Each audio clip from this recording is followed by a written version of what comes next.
And we have some very special people here. We have a man who's doing a fantastic job. I get angry at him every once in a while, but very, very seldom, because he's got what it takes. Treasury Secretary Scott Bessent. Scott? Hi, Scott. Hi, Scott. What a good guy. He's got a good pulse, doesn't he? Good pulse of what's going on. Thank you, Scott. He's been great. Michigan House Speaker Matt Hall. Matt. Hi, Matt. We did good in Michigan, Matt. We won the whole thing in Michigan, didn't we, huh? 3 times we won. You know that, right? They didn't give us credit the second time, but we won the second time. But we made the last one, Matt, too big to rig. Right? That's what you got. That's the only way you win races in many cases. I got to tell you, it's too bad. I think they should get voter ID. Wouldn't it be nice? The Democrats are totally against voter ID. Who's against voter ID? How can you even campaign? We are against voter ID. How do you not get voter ID? You know what it means, Matt, right? When you're against voter ID, you want to cheat. That's all. There's only one reason you want to cheat, and they do cheat. They're terrible. Michigan Senate Republican leader Eric Nesbitt. Thank you, Eric. Thank you. Look good, Eric. State Senator Jim Runstad. Jim, thank you. Thank you. Thank you, Jim. Former Congressman Mike Rogers, who's running for the Senate, and he'll be a great senator. And he's going to be a great senator. He was a great congressman, and then he left. He went on to very big things. He did well, no matter where he was. And I think they took that away from you last time. I'll be honest with you, Mike. I really do. I don't like to get things going. I don't like to be controversial at all. But they rigged the election on you. Mine was too big to rig. You won. I'm telling you, you won. But you're going to do great this time. He's a great guy, actually. He's to be an amazing senator. Thank you. Thank you for being here, too, Mike. Special envoy to Iraq, Mark Savaya. Mark. Hi, Mark. Thank you. Great job you've done. This guy, he negotiates better than anybody around. Thank you. You need it. With Iraq, you need it. You need to be a good negotiator, Mark. I also want to thank Michigan's great congressional delegation. They're amazing. That's been back in Washington due to a very important vote that's coming up. They had a choice. Sir, we want to be with you, but if we're not with you, we're going to lose. But we'll still be with you. I said, no, I'd rather have you win. Don't worry about it. So we're going to win the vote. Representatives Lisa McClain, Jack Bergman, John Molinar, Bill Heisinger, Tim Walberg, John James, and Tom Barrett. They're great people, every one of them. And as many of you remember, I came here at the height of the 2024 campaign to lay out my plan to bring jobs and factories and wealth racing back to the United States and coming back to the great state of Michigan. And just a few weeks later, the people of this state and the voters all across the country endorsed that vision in a landslide victory. We won everything. We won all 7 swing states. We won the Electoral College 312 to 226. We won the popular vote by millions and millions of... Oh, it's so nice to win the popular vote. I won the popular vote all 3 times, too, but we're not going to get into that. But the first time they said I didn't win the popular vote, but I won the Electoral College. So they'd always say, while he didn't win, this is the way I got introduced every time. While he didn't win the popular vote, he won the Electoral College, you know. So this is the way I was introduced for 4 years. And guess what? We said, I'm going back, and we're going to win and we won the popular vote by a lot. So they can't say that crap anymore. And the thing that was most impressive, we won 86% of all counties in America, 2,700 to 525. Think of that, 2,700 to 525. And that's why when you look at the maps on Republican, Democrat, with red being Republican, as most of you know by now, I think, every once in a while you see one where they have it reversed. I said, why would you do that? Well, we think it looks better. I said, look, red is Republican. Let's not try and change the voters' minds on things. Just do it that way. And the map was virtually all red. That was about the counties. That was the 2,700 to 550, I think is the exact number. Most importantly, we won a historic mandate to make America great again. And that's what we're doing. We're making America great again like never before. And now, after less than 12 months in office, this is the easiest speech to make. I have great people, and all I'm doing is spewing off what the hell we've done. Even Venezuela wasn't too bad, was it, huh?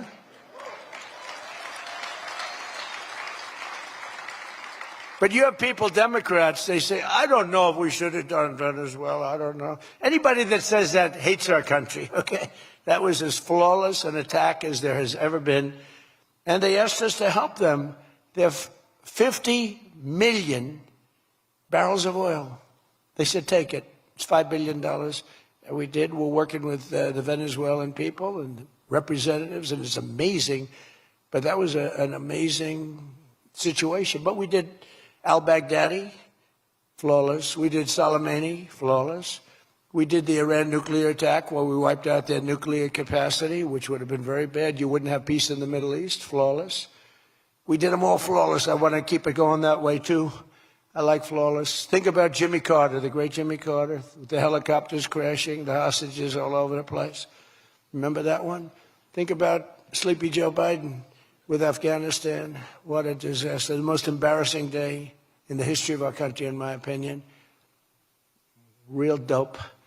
Now, after less than 12 months in office, I'm back in Michigan to report to you on the strongest and fastest economic turnaround in our country's history. It's really been historic. There's never been, we're not 12 months, we're through 11 months. We've got $18 trillion being invested in our country. The most of any country ever was 3. We're at 18. There's never been anything like this. You are so lucky I allow you into this room to even be with me. I'm kidding. I'm kidding. The fake news will say Donald Trump thinks he's hot stuff. Right now I'm feeling pretty good, though, I will say. Oh, you're so lucky to be here. Under our administration, growth is exploding, productivity is soaring, investment is booming, incomes are rising, inflation is defeated, America is respected again like never before, and other than that, we're not doing that well. Now, think of all those things I just said. Every single inflation down, growth at an all-time high, stock market every day, 48 days in a row, 48 days during the course of 11 months, we hit a new high on the stock market, all of them. 1 year ago, we were a dead country. Now we are the hottest country anywhere in the world. That was said to me by many leaders. By almost every metric, we have quickly gone from the worst numbers on record to the best and strongest numbers, the most dynamic numbers, and an economy that is far ahead of even my optimistic. I had a very optimistic schedule, I thought. I didn't think it was, but people said it was very optimistic. Turns out to be very pessimistic by compared to what we've done. But we'll go down as the greatest in history, greatest first year in history nobody's ever had, just based on the numbers, based only on the numbers, not based on me, based only on the numbers, because, you know, you get these guys like the governor of California likes to say how well he's doing. California's doing horrendously, but he says how well. We base it on numbers. There's never been numbers like this. Through 4 long years before I took office, crooked Joe Biden and his allies in Congress inflicted the economic nightmare known as stagflation. How many times have you heard the word? We hit it with Joe. We hit everything. What a disaster. Meaning low growth and high inflation. How does that work? Not good. So you have lousy growth and high inflation. In fact, it's the lowest growth ever and the worst inflation in the history of our country. That is really tantamount to not having a good 4 years, right? In other words, Sleepy Joe and the people that ran the auto pen were a complete and total disaster for our nation. They were a disaster for our nation. Had they won the election less than 1 year ago, we would have been, as I've often said, Venezuela on steroids. Now I'm Venezuela's biggest fan. We're working with them, but they came down from a very high number to a disaster, a disaster. And we would have been Venezuela on steroids, and we're bringing Venezuela back, and we're going to be great for Venezuela, great for our country. We're taking in, as I said, millions and millions of barrels of oil, and now they're coming in initially on a daily basis, 50 million, and values of over $5 billion. That's in one day. Just think of it, the biggest ships in the world can take 1 million barrels. The biggest ships in the world take 1 million. We have 50 million barrels. We need 50 of the biggest ships in the world just to get it out. We're bringing it in to be refined. It's an incredible feeling. It's great. Winning is a good thing. We're going to work with Venezuela. We'll make that country very strong again. We'll get oil prices down even further. We have it down at about a 6-year low, 7-year low, but we're going to get it down further. Joe Biden gave us a colossal stagflation catastrophe, but my administration's rapidly and very decisively ended that. We have quickly achieved the exact opposite of stagflation, almost no inflation and super high growth. So we have the highest growth we've ever had. Think of that. The highest growth we've ever had, and we've only been there 11 months. Think of what we can do for the rest of it. But do we have wood around here? I want to knock on a little wood. They have one little, everything's plastic nowadays. It's very tough. Now we have the greatest growth, and we have, inflation way, way down. But we inherited terrible growth, and we inherited the worst inflation in the history of our country. The fake news would say 49 years.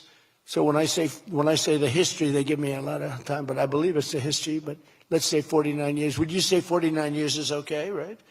It's pretty bad. What do you think, Mr. Senator, Mr. Future Senator? I'd say 49. What sounds worse, 49 years or history? I think 49 years almost sounds worse. Maybe I'll just use it and I won't argue with these people. As of this morning, core inflation for the past 3 months has been just 1.6%. The numbers we just announced just before I came on stage. And GDP is smashing expectations with the fastest growth for this country in many years. The fourth quarter is projected at 5.4%, and that's despite the Democrat shutdown where we lost at least 1.5 points. The Democrat shutdown, we would have had close to 7. Think of that, close to 7. They were projecting to, the fakers were projecting to.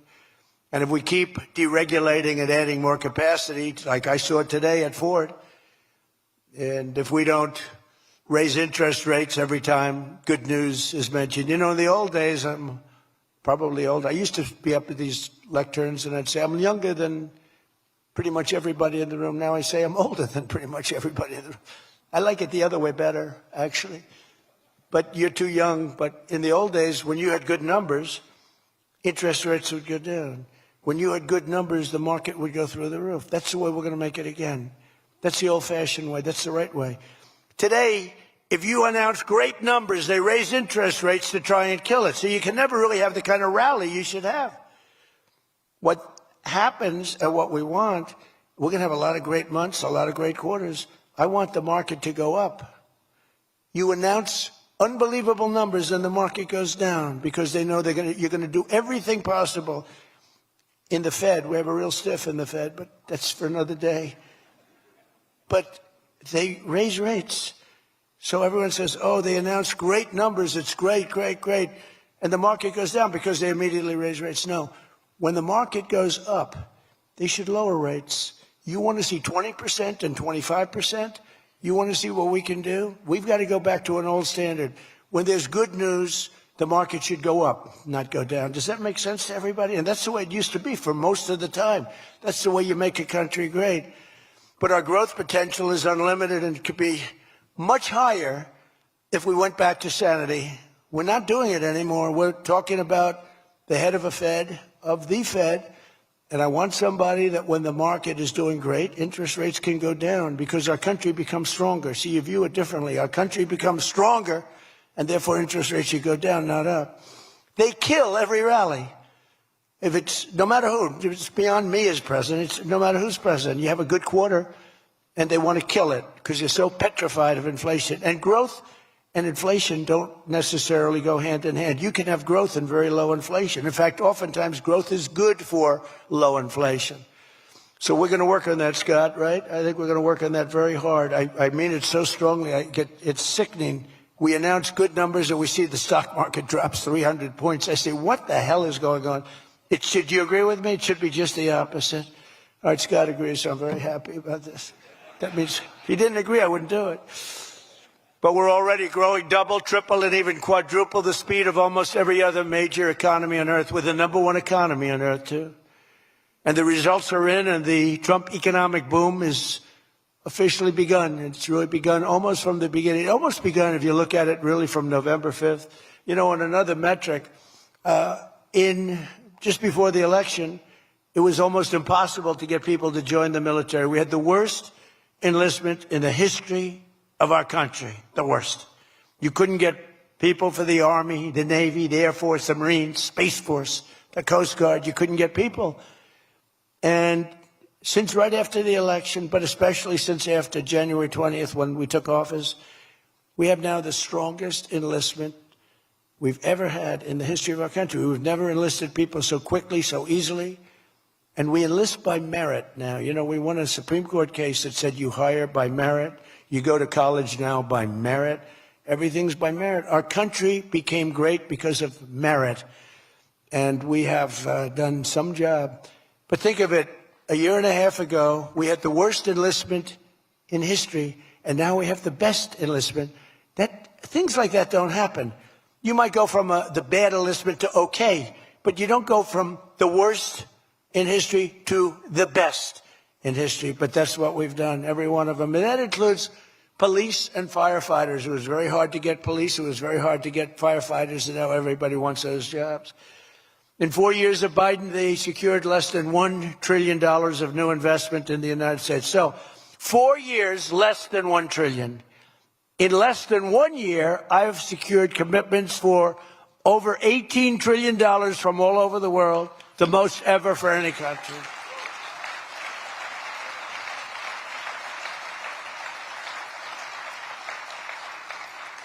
Think of that, though.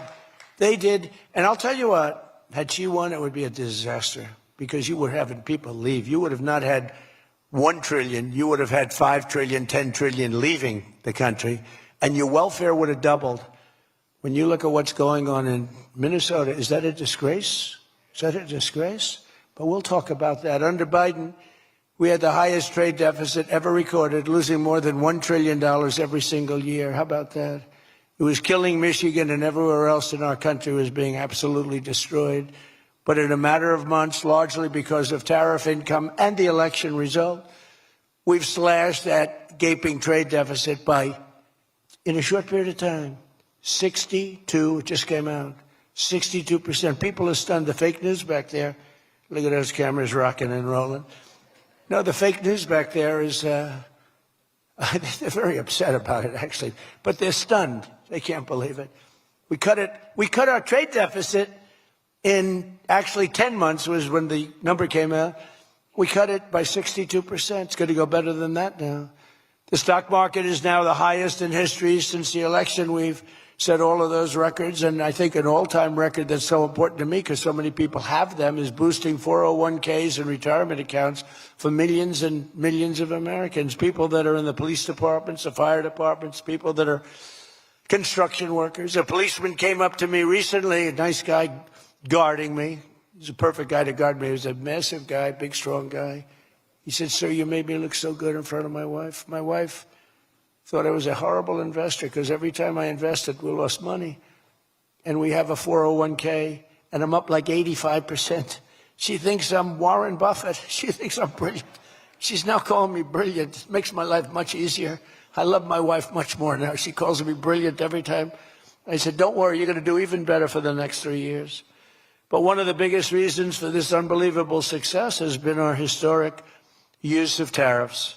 There was the tariff that made America strong and powerful in past generations, and then we got off it and we went to the income tax system. Great going, fellas. You know, we were the strongest in 1887, relatively speaking. That was around the McKinley time, Teddy Roosevelt and some others, but we were really strong. It was all tariffs. And I know what happened. Some of these countries got together and they say, "Hey, convince the United States that it's no good, the tariff system is unfair to us." And so some genius, I know who, I don't want to get into it, but some genius said, "Oh, let's go to an income tax system." So instead of foreign companies and countries paying everything, the people started paying. And then after that, you had a depression, but that was a long time. That was in like 1913, you had the tariff switched into income tax.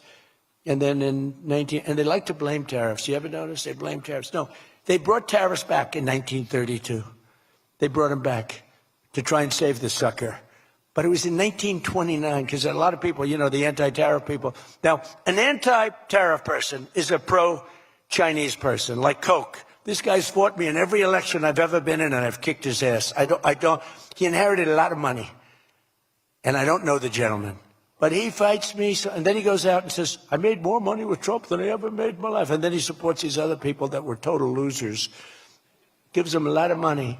But he made more money. Everybody makes money with me. I always made money for people. Now it's tariffs that are making money for Michigan, and the entire country is stronger and safer and richer than ever before outside of that period of time. Now, if they had what was called the Great Tariff Act of 1887 or something like that, and it was a great group of people like yourselves. They picked really smart people to sit on a committee.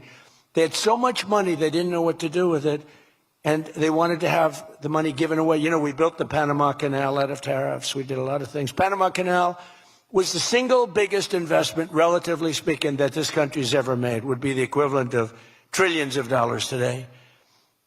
And Jimmy Carter gave it away for $1. It was also the most profitable thing ever built. Thing. In other words, like buildings or casinos or anything, the most profitable thing ever built was the Panama Canal. And brilliantly, Jimmy Carter thought the country of Panama should have it, even though we lost 36,000 people to the mosquito. You know that, right? To the mosquito and a certain snake, which was not a very nice reptile. This was a brutal reptile. You got bit, it was over. It was just like, bye-bye, everybody. We lost 36,000 people. Malaria, the mosquito, and the snake. And he gave it away for $1. Well, at least we got $1. That's better than most of those guys do. We got $1 for that. Most expensive thing ever built, most profitable thing ever built, too. Makes so much money. Every prediction the critics made about our tariff policy has failed to materialize. The evidence shows overwhelmingly that the tariffs are not paid by American consumers, that they're paid by foreign nations and middlemen. And Scott went over that with us before, and they're paid by middlemen. They raise the thing. Countries get involved. They pay them because otherwise they won't have companies. They won't be viable. And we're the big beneficiary. Once again, the so-called experts were 100% wrong, and Trump was right. People of Michigan were 100% right. You elected the right guy. If you had the other person, everybody, we wouldn't even be having a meeting today, probably. There'd be no meeting. The economic club would be saying, like, man, we're doing bad. It's going to be awfully tough to get people to show up. This is going to be tough, the chairman. This is going to not be a good day for us. We don't want to have, let's cancel the meeting immediately. The Trump tariffs have delivered us trillions of dollars of new investment, unprecedented new partnerships on minerals, rare earths, defense, and artificial intelligence, and historic levels of foreign military sales. You know, you have the Supreme Court now going to rule on whether or not we can use tariffs. Can you believe this? A case brought about by people that are China-centric, foreign-centric, but China-centric. I wouldn't want it if I was China either. You know, China's one of our biggest taxpayers right now. China, would you ever believe you'd hear that?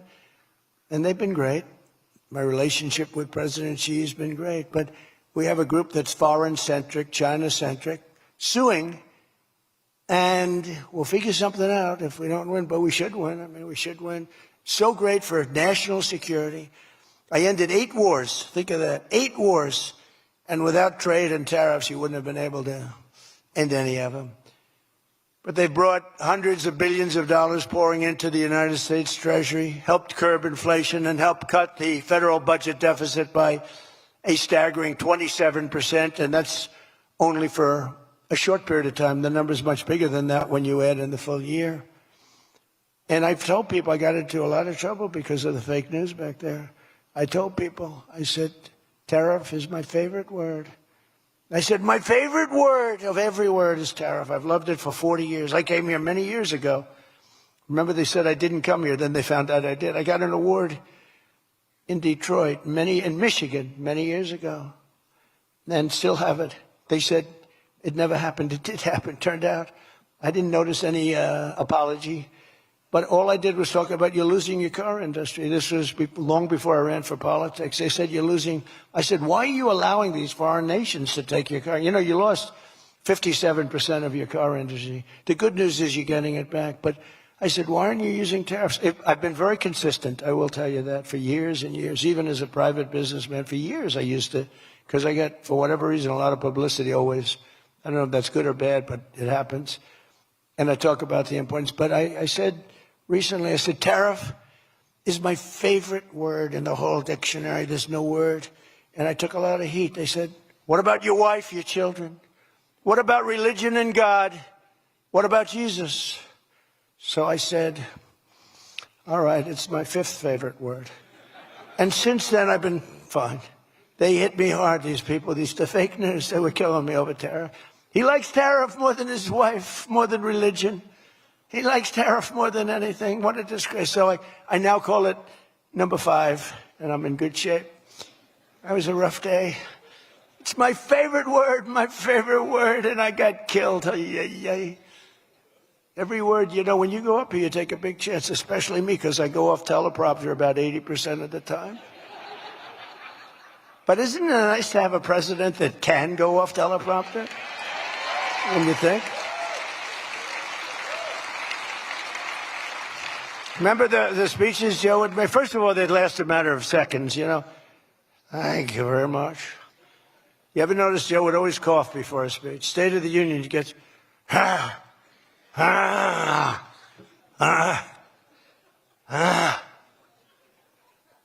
Ladies and gentlemen. And then it would be like very short. Although the one time they had him spruced up pretty good, remember, he was high as a kite. He was floating, he was up there way up. That was a bad speech. But, hey, he got through it, you know, he got through it. If you call it getting through, this country was so, can you imagine allowing 25 million people into our country, many of them criminals, many of them murderers? What he did to this country, what they did, because it was the people surrounding that beautiful, resolute desk.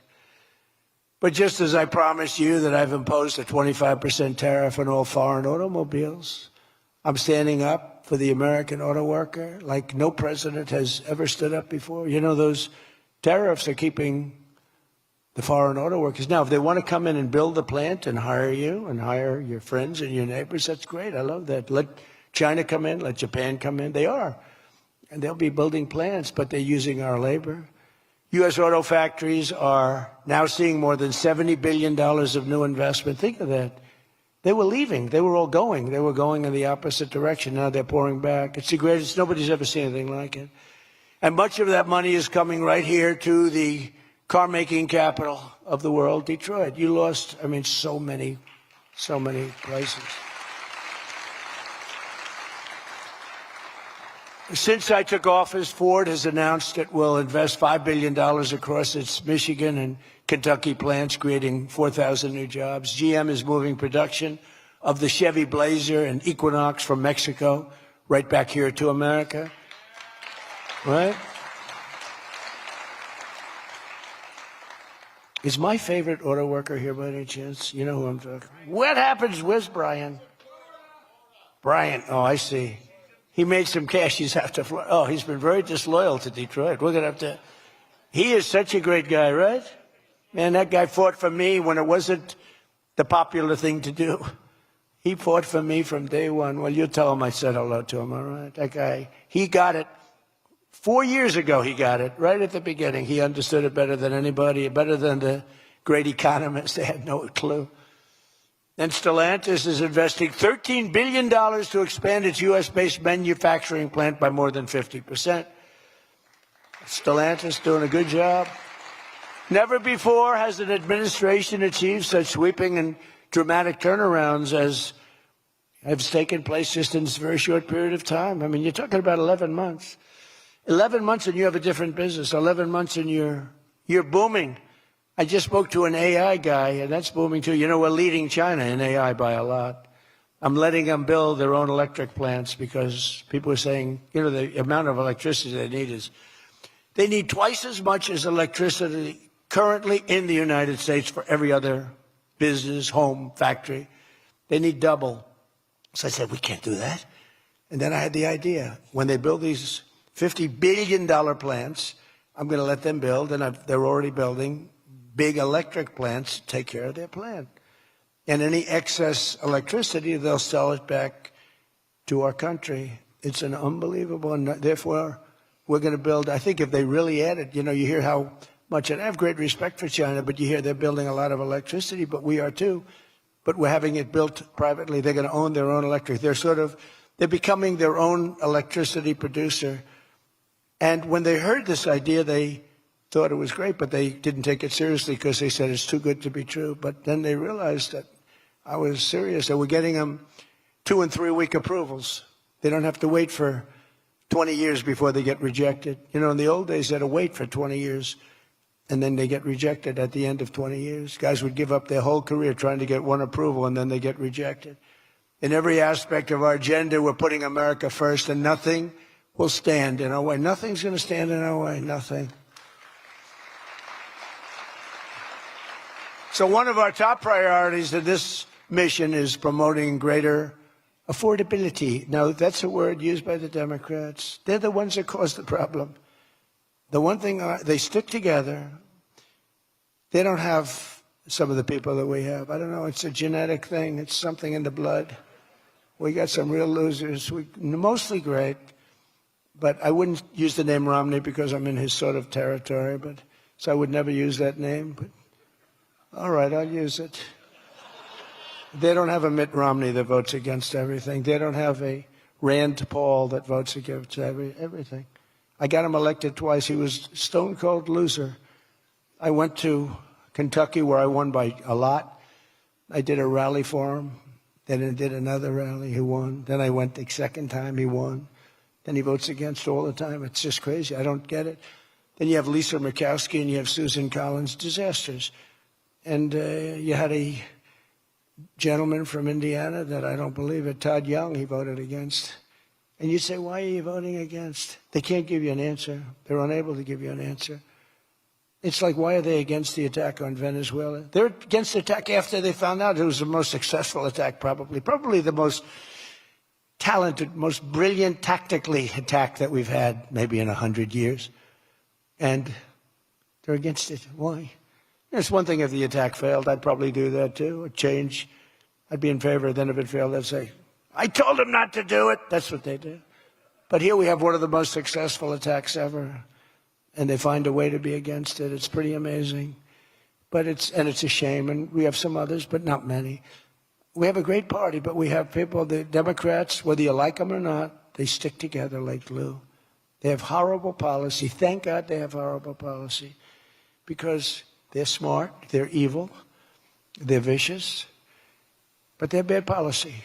For instance, you could be a genius and try selling men playing in women's sport.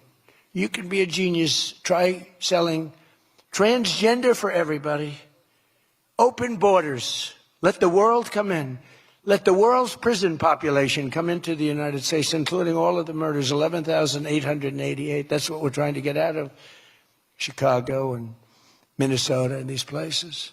So they stick together, which I admire because I'm a very loyal person, but they have horrible policy. Can you imagine if they had good policy? They were on this morning talking all the reasons that men should be playing in women's sports. They had a football guy there, flag football. This guy was like 6'6", he weighed 290 pounds with zero body fat. And they had a few young women. They were the size of his leg. He wouldn't have had to run. He could have just walked. They couldn't have done a thing about it. 10 of them would have to jump on him that wouldn't have had any impact. I don't think he would have been like a fly. It's so ridiculous. It's so demeaning to women. It's so demeaning. Look at the weightlifting records. I mean, the record got beaten by 112 pounds, a record that stood for 18 years. 1 ounce they'd put on stood for 18 years. Guy comes along who was a poor lifter as a man. He was at the lower portion of the class. Comes along and broke the record by 112 pounds. Think of that. They've fought for years to beat that record. How about the swimming records? I mean, you can go to sleep during the time the man comes in and the woman. You can go take a nap for a little while. How about the long-distance race that took place not so long ago? Long distance, these marathon deals. They had top men, top women. The man came in.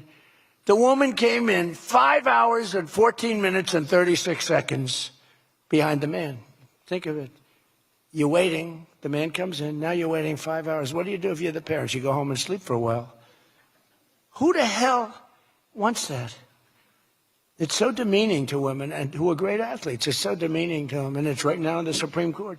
I can't believe it would even go to the Supreme Court. I mean, could you imagine 20 years ago talking about men playing in women's sports? They'd think you're crazy. Or transgender for everybody? If you said there will be no mutilation on children, that's one of my standard lines. We will not allow the mutilation of a child. Can you imagine having to say that 15 years ago? People would say, is that guy crazy? Of course we won't. But we're living in a different time. It's a crazy time we're living in. After real wages plummeted by $3,000 under Sleepy Joe Biden, real wages are up by $1,300 in less than 1 year under President Trump. For construction workers, wages are up $1,800. Don't forget, they were down $3,000. Factory workers over $2,000, and for many other workers, over $5,000. And I just gave the military, because we're doing so well, we're taking in so much money with the tariffs, I just gave them $1,776. You saw that, right? Did you see that? They had 75, and I said, you know, if you had one more dollar, $1,776. They said, that was a good idea. We could afford one more dollar. We gave them $1,776. Meanwhile, grocery prices are starting to go rapidly down. Rent is down. Airfares are down. Hotel rates are down. Cell phone prices are down. And we're just getting started. But more importantly than going down, our growth is through the roof. It's way up. Among my first acts in office was to end the radical left war on oil and gas and stop the crusade to kill American energy, and frankly, to open up cars so that you don't have to have an electric car. I love electric cars. I think they're great. I like Elon a lot. I don't think he was too happy with my policy of opening it up, and I can understand that. But I've been saying it for 4 years. They wanted everybody to have an electric car in a very short period of time. There was no way to build the stations. There was no way to get it done. I want you to have gasoline-powered cars. I want you to have electric. I want you to have hybrids. I want you to have everything. Hydrogen, I don't know about. I'm hearing it's not testing so well. It's fine, except when there's an explosion, you're a goner. Now, have you heard that with hydrogen? One guy is trying to sell hydrogen, and I say, yeah, but, sir, that only happens 1 in 100. Oh, great. When it happens, they find the body like 300 yards down the road. So I said, I'll pass on hydrogen. Maybe there's something I don't know about, but is anybody in the hydrogen car business? Gasoline is now under $2.50 a gallon in 17 states and under $2 in many places. We have some states it's $1.95, $1.99, $1.97. As we speak, these are gas stations, and think of that. We have gas stations in the Detroit area where you can fill up for less than $2.30 a gallon, whereas 2 years ago it was $4.50, and in many places it was way over $5. Think of that, $2.30. You see it. That's like a massive tax cut, which we gave you under the great big beautiful bill, by the way. No tax on tips, no tax on Social Security, no tax on overtime. And with our extremely successful operation in Venezuela earlier this month, that number soon is going to go lower because we're going to have a lot more energy. We're going to have a lot more, as opposed to a country that's going to be totally shut down. No fuel, no gasoline. And it's, you know, they say it's got more than Saudi Arabia. Who knows? It's got a lot. And by the way, to all Iranian patriots, keep protesting. Take over your institutions if possible. And save the name of the killers and the abusers that are abusing you. You're being very badly abused. If the numbers are right now, I hear 5 different sets of numbers. I hear numbers. Look, 1 death is too much. But I hear much lower numbers, and then I hear much higher numbers. But I say save their names because they'll pay a very big price. And I've canceled all meetings with the Iranian officials until the senseless killing of protesters stops. And all I say to them is help is on its way. You saw that I put tariffs on anybody doing business with Iran. Just went into effect today. And I say make Iran great again. You know, it was a great country until these monsters came in and took it over. And it's all very fragile. It would have happened to us, I'm telling you. If I didn't win this election, it would have happened to us. In the coming weeks, I will be laying out even more plans to help bring back affordability. And again, remember, that's a fake word by Democrats. Prices were too high. They caused the high price. They never want to talk about affordability. They always go, this is an election about affordability. I say, they caused it. But they're good at that stuff. They're good at that stuff. They're fake, and they're good at that stuff. It's an election about high prices that was caused by the Democrats and that I brought down a lot. And remember, when you see energy coming down like I brought it down, and gasoline coming down, that brings everything else down. It's so much bigger than any other factor. When gasoline gets to be $1.99 a gallon, everything comes down. The donuts come down, the truck that delivers the donuts, the stove that makes the donuts, the whole thing, it all comes down. And it's coming down much faster than anybody can even believe. And remember, though, I always say, because here normally when that goes down, the world comes down. That's the bad way of bringing it down. Our growth is through the roof. So I always want to say that whenever I say prices are coming down, but our growth is going way up. Two beautiful events, the exact opposite of the Biden administration. As part of those efforts at Davos, next week I'm going to provide much more detail about our housing policies so that every American who wants to own a home will be able to afford one. We have some great things happening with housing, as you know. You saw the $200 billion buy-in on bonds and mortgages. This will include a ban on large institutional investors buying up single-family homes all over the country and making it impossible for people to buy a home. And I've also announced that the U.S. government is purchasing $200 billion of mortgage bonds to bring down mortgage rates, and it's had a huge impact. It's already started. And just last week, the average 30-year mortgage dropped below 6% for the first time in many years. It's coming down very rapidly, and that's not with the help of the Fed. If I had the help of the Fed, it would be easier. But that jerk will be gone soon. In addition, I proudly called for the credit card companies to cap interest rates at 10% for 1 year because they're getting 28 and 30% and 32%. And it's unfair. The rates are way too high. To provide further relief to hardworking Americans, we'll also be confronting one of the biggest factors in driving up prices, the monstrosity known as the Unaffordable Care Act. You know what that is, right? It's Obamacare. It's a great name, Unaffordable Care Act. Nope. Did anybody ever think of that one before? It's true. It's the Unaffordable Care Act. Obamacare was a gift to make health insurance companies rich at the expense of the American people. In particular, the so-called enhanced premium tax credits were a corrupt payoff to the insurers, whose stock prices went up more than 1,000% after Obamacare was signed. I want the same money I want it to go directly, very simple. I want the money, those big amounts of money paid for by the government, to go directly to the people so they can buy the health care that's right for them. They can negotiate their own deal, health care savings account, but they'll buy their own health care. And everybody loves it. That's why later this week, I'll announce our healthcare affordability framework that will reduce premiums for millions of lower drug prices, delivering price transparency and demand honesty and accountability from insurance companies all over the country, all over the world, actually. Healthcare costs will come down very fast with my most favored nation executive order. We're doing most favored nation drug prices. When we would have drug prices stay the same, everybody thought it was great. They're going to be coming down thousands of percents. We're standing up to special interests and slashing prescription drug prices by 300, 400, 500, and even 600% and more. I mean, think of that. On that alone, we should win the midterms in a landslide. I'm doing favored nations. The country that pays the lowest price in the world is the price that we're going to pay. And we got that because of tariffs, because I said to the countries they wouldn't approve it. The drug companies were tough, but they were fine. But they said the countries will never do it because you have a pill that sells for $10, you have to sell it for 20 or 30. So you'd have to double or triple the price of their health care there for prescription drugs. Ours would come down from $130 to $20. Theirs would go from 10 to 20, the world being a bigger place. And it was unbelievable, but the countries wouldn't do it. So I called the countries. I said, if you don't do it, then I'm going to put a tariff on you. And the tariff's going to be 20 times more than the cost that you're having to pay for fair health care.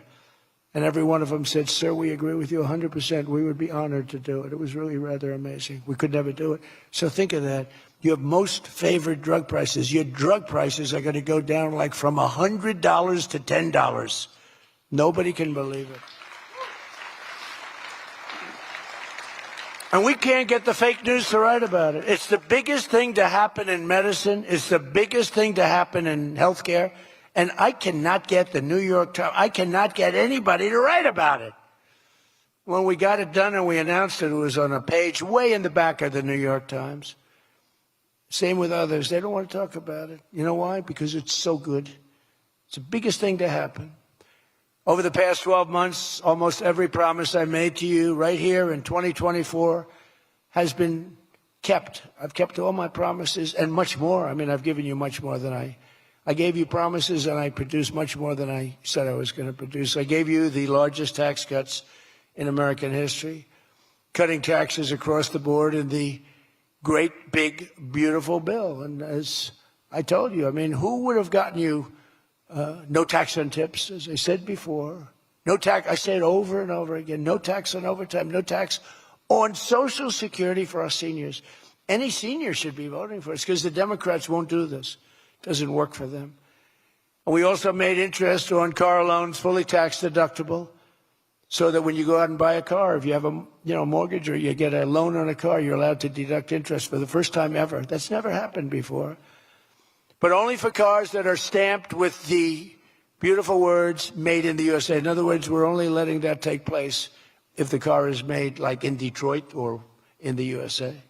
Our tax cuts also provided 100% bonus depreciation on all new equipment and capital investments, meaning that for any manufacturer looking to bring production back to America, you can write it all off, everything. Not in 38 years, not in 44 years, in 1 year. You write the whole thing off in 1 year. That's the biggest thing. I think that's the biggest thing. That's the big job producer. And I've cut an unprecedented number of burdensome regulations. We're number one in the history of our country in cutting regulations. I promised to cut 10 old regulations for every one new regulation. So if we put on a regulation, the only way I'll allow it to happen is if the secretary, like Scott Bessent, cuts 10 old regulations. But instead, last year we actually cut 129 regulations for every one that we put in. Think of that. So nobody's ever cut regulations like I have. I terminated the insane electric vehicle mandate and ended the war on internal combustion engines once and for all. Those engines were gone. And some people like them. And if they like them, great. And if they like electric, if they like any form of propulsion, any way you want to propel your car is okay, except for a couple of them, as I discussed. I permanently stopped Joe Biden's ridiculous CAFE standards. You know what the CAFE standards are? They're standards that make it impossible for you to build a car affordably. They make it impossible for a car to really work right. The CAFE standards sound so nice. The CAFE standards, it's environmental standards that are impossible to meet. And we're canceling the EPA's absurd tailpipe emission standard, one of the worst ever. And I revoked the California emissions waiver to stop San Francisco communists from regulating automobiles all over our nation, all over our world. Boy, I have done so much for the car industry. It's crazy. Nobody thought it was possible to do this. And that's why your industry, and not everybody's in the car industry. How many people are in the car industry in this room, in one way or another? That's a lot, relatively. That's not bad. Another urgent priority for bringing down the cost of living is to stop the colossal fraud that is bleeding American taxpayers absolutely dry. The fraud being committed by the Somali population in Minnesota. Have you heard of them? They're lovely people. Is monumental. And California, Illinois, New York, and others are just as bad. Our country has been losing over $500 billion to fraud every single year, but those days are over. We have the best group you've ever seen assembled going after fraud. In Minnesota, we're cracking down on the Somali scams, ending the brazen and shameless theft of taxpayer dollars. Well, it's going on in Maine, too, with Somalis.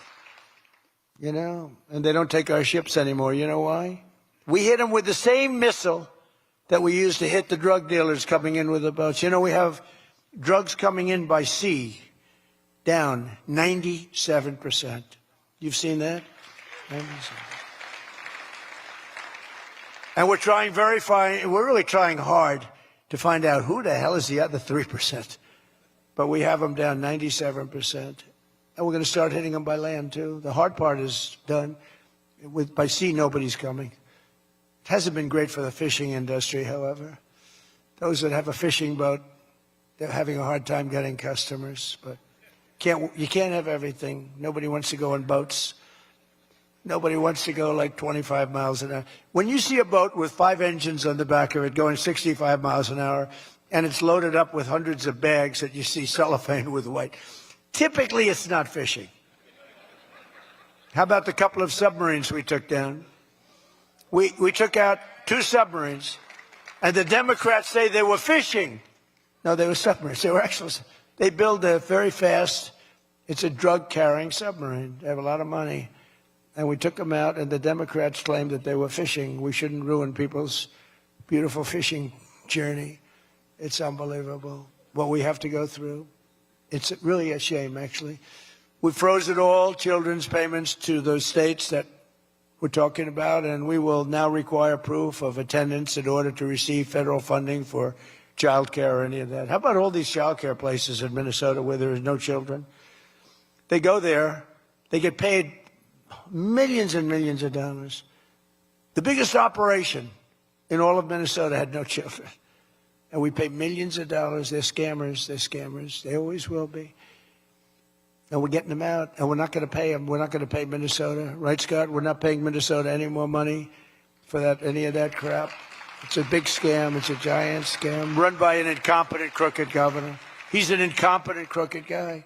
And also we're freezing any and all welfare payments going to illegal immigrants that will start effective immediately. So when illegals come into California, Gavin Newsom, they come into California and they send us bills for people coming in. We're not paying it. So we're working on that very strongly. Just don't pay it.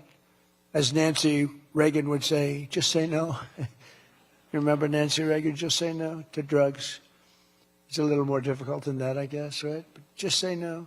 Additionally, from this moment forward, if you're on public assistance, like almost all Somalis are, did you see where 94% of them are on public assistance? You can't wire money out of the country back to your bank account from where you came. But more importantly, we probably aren't even going to give them the money anymore, the money going to them, because of the tremendous abuse and probably illegality being perpetrated on our country. We're not going to give them the money. We're not giving them the money. It's massive numbers of people are scamming our country. You know, they came from a place with nothing, and they come here and they drive around in Mercedes-Benz. You know, the Mercedes-Benz dealers do well in that area of Minnesota. Can you believe it? They have nothing. They get welfare payments, and they have Mercedes-Benzes. It angers me so much, but we're going to straighten out our country. This was done under Biden and Obama, very much under Obama. It all started under Obama. And we just can't. We've got a great country. We're not going to screw it up. But this was one of the great scams ever. They have the same thing, Somali in Maine. Who would think? I never saw that happening. But in Maine, it's really crooked as hell, too. But it's not just Somali.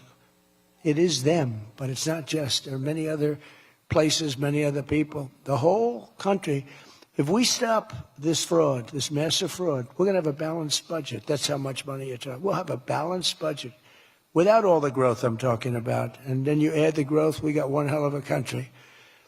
We're giving 90-day notices to places like California, Scott. Right away, we're going to send out that notice. Who would bill the federal government as people poured into the state to send those people back because no country can afford to do it? No country can afford to take in millions of people, pay for their education, their health care, their hospitals. You just can't do it. And we all have a heart. You can't do it. But many of those people are murderers. There are people released from jails, prisons, mental institutions, insane asylums. There are people that are drug dealers. They're addicts. Additionally, starting February 1st, we're not making any payments to sanctuary cities or states having sanctuary cities because they do everything possible to protect criminals at the expense of American citizens, and it breeds fraud and crime and all of the other problems that come. So we're not making any payment to anybody that supports sanctuary cities.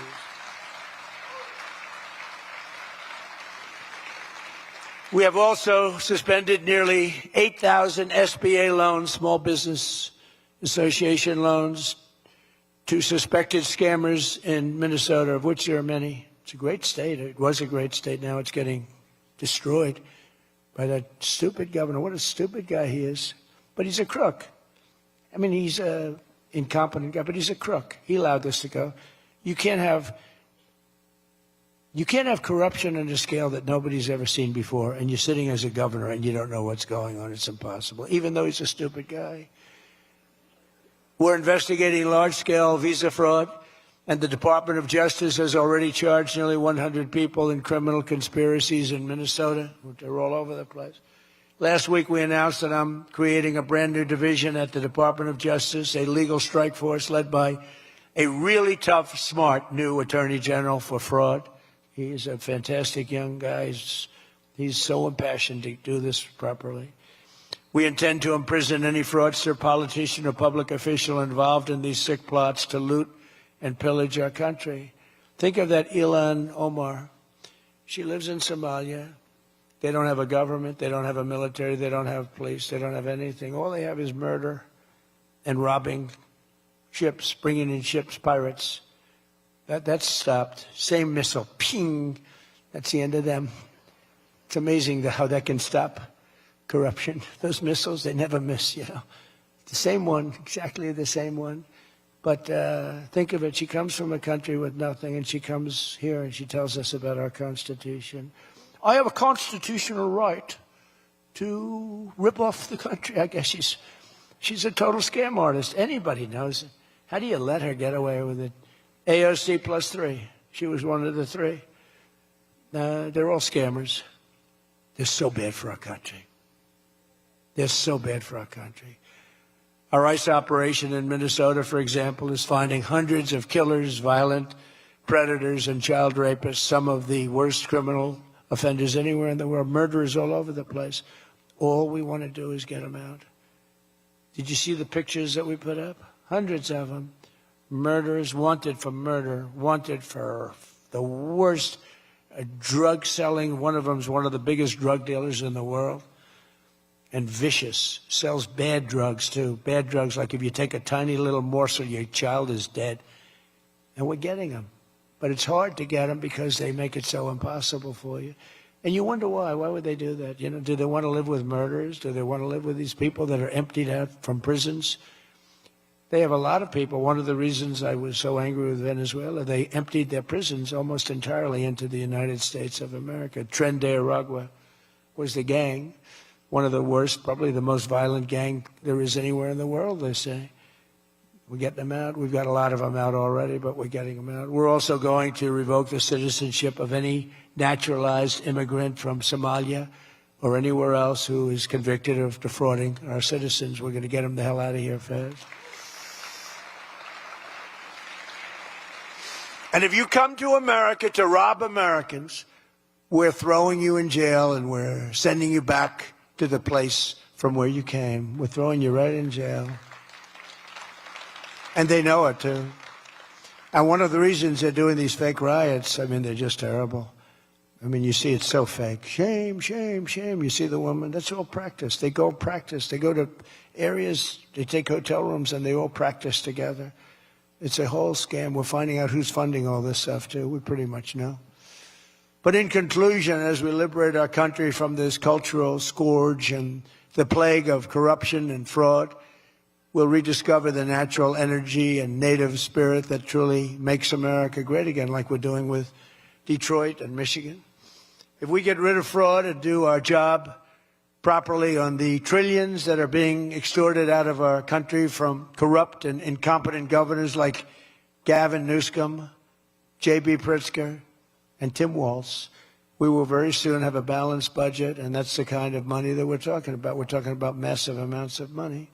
Our country wasn't built by people who tried to lie and cheat and scam their way to success. It was built by legends like Henry Ford, Henry Dow, Thomas Edison, the Kellogg brothers, Alfred P. Sloan, the founder of General Motors, men who lifted up American workers and strengthened our nation beyond even belief. And we're doing the same exact thing right now. I think we're doing it even better. This is the fierce spirit of patriotic free enterprise that we're now unleashing once again. We are unleashing it like maybe never before. Together we have turned the page forever on the failed left-wing model that makes our America poor, desolate, and makes people feel sorry for us. That's what we had. We had a country where our leader was laughed at and our country was scorned. We had a country that was laughed at. They laughed at us. 2 years ago, they laughed at us. They thought we were fools. They thought we were stupid people. Now we're seeing that they're not the smart ones. We are.